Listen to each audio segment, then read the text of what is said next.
Terima kasih Marsha. Jadi terima kasih nih Mas Mardhani Alisera, Bang Andi Marangeng, dan Pak Priyo. Jadi yang pertama saya mungkin ada 3 catatan. Catatan pertama terkait dengan apa yang terjadi di Partai Demokrat. Ya, kalau kita lihat memang apa yang terjadi di Partai Demokrat, terjadi di Partai Berkarya, itu bukan satu hal yang baru ya, prahara partai politik, kudeta partai politik. Jadi ada kalau di pengalaman kita lihat Marsha, pendiri partai dan pembesar partai justru diusir dari rumahnya sendiri. Nah, ini pernah terjadi di Partai Hanura misalnya. Kemudian juga to some extent saya melihat dalam kacamata di PAN juga demikian. Kemudian juga di Partai Berkarya juga hampir terjadi, meskipun putusan pengadilan terakhir memenangkan Pak Tommy.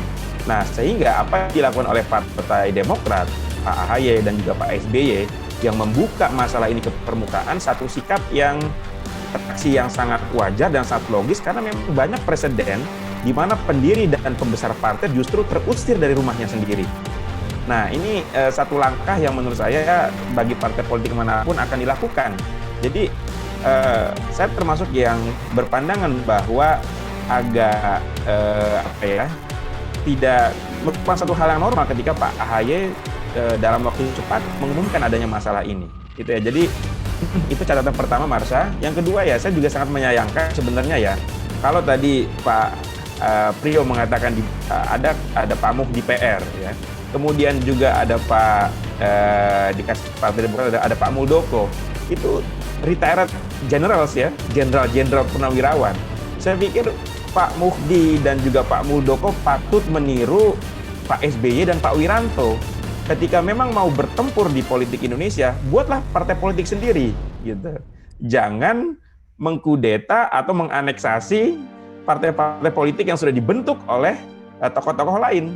Jadi menurut saya Pak Muhdi dan juga Pak Muldoko sangat bagus kalau mengikuti jejaknya Pak SBY, jejaknya Pak Wiranto untuk mendirikan partai politik sendiri yang benar-benar tumbuh secara organik, gitu ya. Jadi tidak mengkooptasi partai politik lain. Saya juga catatan ketiga ya, Marsha. Kalau kita melihat penyebab dari faksi partai politik ini ada dua secara umumnya. Yang pertama secara internal bisa jadi karena ada perbedaan ideologi, ada faktor sosiologis ya, generasi tua, generasi muda. Ya, kalau tadi di Partai Keadilan, kalau kata Marsha ada faksi sejahtera dan faksi adil gitu ya. Ini kan faktor sosiologis, bukan ideologis sebenarnya. Kemudian juga bisa jadi karena faktor eksternal ya, faktor kekuasaan, adanya intervensi kekuasaan. Saya mengatakan kekuasaan di sini bukan tertuduhnya kepada istana saja, bukan kepada presiden saja, karena pasca reformasi anatomi kekuasaan politik di Indonesia itu terdesentralisasi. Banyak sekali orang-orang yang tidak memegang jabatan formal, tapi dia punya kuasa yang luar biasa.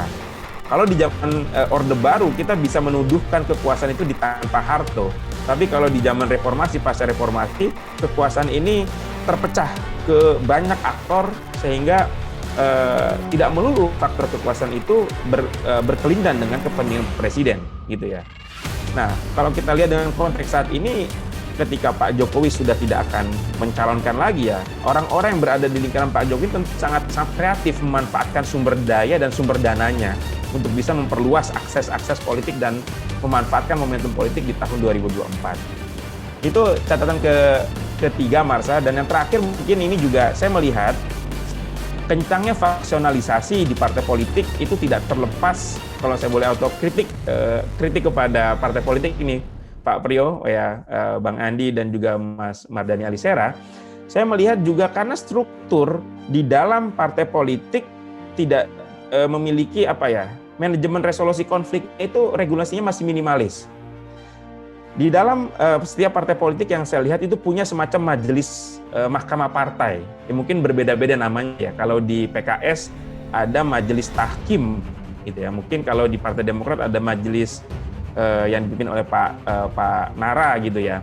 Namun yang menjadi problematis adalah ketika struktur mahkamah partai yang menjadi unit yang menangani konflik internal partai politik ini justru berada di bawah DPP.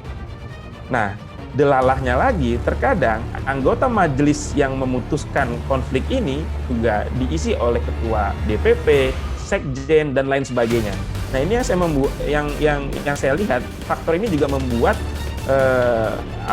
manajemen konflik partai secara internal ini agak sulit dipecahkan, gitu ya.